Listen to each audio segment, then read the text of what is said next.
un esclave, si on ne peut pas faire quoi que chose, cette loi, on jeûne 3 jours. Lorsque l'homme a juré de ne pas toucher sa femme et puis il a regretté, il libère un esclave. Lorsqu'on tue quelqu'un par accident, on jette une pierre et il tombe sur la tête de quelqu'un et il est mort par accident, on libère un esclave. Chaque fois on fait quelque chose de mauvais, on libère un esclave. Comme ça, on diminue les esclaves jusqu'à ce qu'il n'y a plus d'esclaves. Maintenant, il n'y a plus d'esclaves. Voilà. Comme ça, il y a eu des textes pour l'abolition ou c'est en tenant compte des actes comme vous avez dit? C'est comme l'esclavage est aboli petit à petit, comme le vin est défendu petit à petit. Premièrement, on dit que n'approchez pas la salade, lorsque vous buvez beaucoup d'alcool, n'approchez pas la salade. Et puis, il dit, le vin et le jeu de la chance, etc., sont des choses de shaitan, il vaut mieux vous écarter. Et puis, il dit, éloignez de vous, ne touchez pas, on abolit le vin petit à petit. Comme l'esclavage, on abolit l'esclavage petit à petit. Ça peut aussi venir comme une leçon pour nous aujourd'hui, dans la société. Ça, on peut éliminer quelque chose qui n'est pas bien. Il ne faudrait pas attaquer directement une fois. Oui. C'est juste petit à petit. Oui, petit à petit, oui. Abdurrahman ibn Awf, non, Abu Huraira. Abu Huraira, il s'appelle Abdurrahman. Ça. Abu Huraira, c'est un surnom. Abu Huraira, il était à la maison, sa mère l'appelle, il dit Abdurrahman, et lui dit oui. Et puis, il se rend compte que sa voix était plus haute que la voix de sa mère. Vous voyez? Il a répondu sa mère. Il dit oui, mais il dit oui à haute voix. Puis il se rend compte que sa voix était plus haute que la voix de sa mère, il regrette, il est allé au marché, il a acheté un esclave et il l'a libéré. Comme pour Allah le pardon. Lorsqu'on fait un serment, et pour les pauvres, les 10 pauvres, c'est les conditions, quelles sont les conditions? Lorsqu'on fait un serment, puis on se rend compte qu'on ne peut pas le respecter, premièrement, on donne à manger à 10 personnes. Oui, les 10 personnes, il y a un quota qui est... 10 pauvres, 10 pauvres gens. En fait, ma question, c'est comment on doit les nourrir, comment? L'argent, c'est comment? C'est comme... Ou bien on prépare un repas pour 10 pauvres, ou bien on donne la valeur d'une nourriture.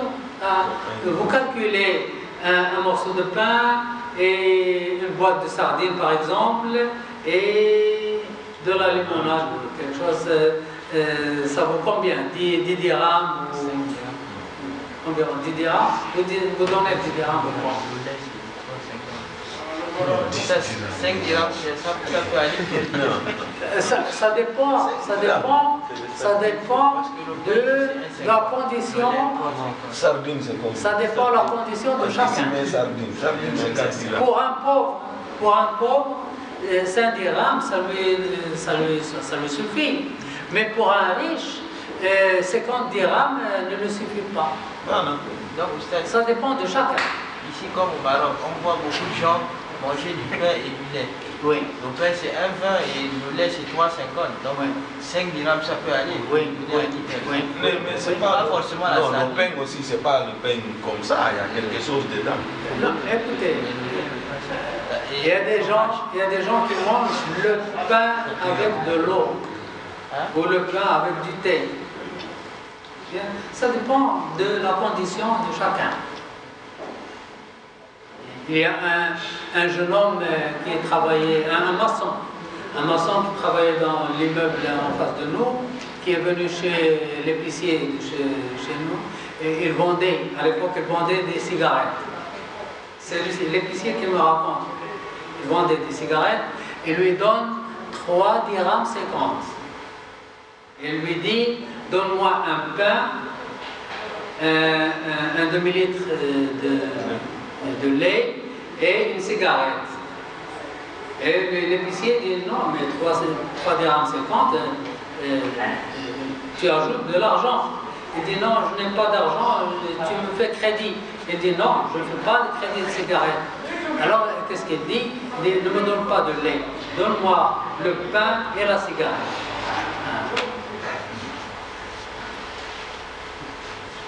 Et il prend le déjeuner, le pain avec de l'eau pour fumer une cigarette. La bonne action, il efface les mauvaises actions. Oui. Est-ce que c'est irréversible? Oui. Un homme est venu chez le prophète sallallahu alayhi wa sallam. Il lui dit, si je fais quelque chose si je fais un péché, est-ce que c'est écrit? Il dit oui, il s'écrit. Il dit, mais si je fais un hasana, le prophète sallallahu alayhi wa sallam a dit, il s'efface. Le péché s'efface. Quand vous faites le péché, il s'écrit. Quand vous faites le hasana, le péché s'efface. Il dit, si je refais le péché, il dit, il s'écrit. Et si je refais un hasana, il s'efface. Il dit, jusqu'à quand? Le prophète sallallahu alayhi wa sallam a dit, jusqu'à ce que tu en as marre. Quand tu t'arrêtes de faire le hasana, tu auras des péchés dans ton livret. Donc, chaque fois qu'on fait un péché, et puis on fait un hasana, le hasana efface le sayyi'at. Et ainsi de suite. Excusez-moi, pour le serment, est-ce qu'il faut forcément dire Wallahi ou c'est juste un serment comme ça, comme tout autre? Par exemple, je dis demain je vais faire ça, mais je ne fais pas où il faut dire toujours le nom d'Allah. Non. Quand vous ne prononcez pas le nom d'Allah, ce n'est pas un serment fort. Ce n'est pas un serment. Mais quand vous utilisez le nom d'Allah, vous dites Wallah, Tallah, Billah, Walladhi khalaqa as-samawati wal ard. Je jure par celui qui crée les cieux et la terre, c'est Allah.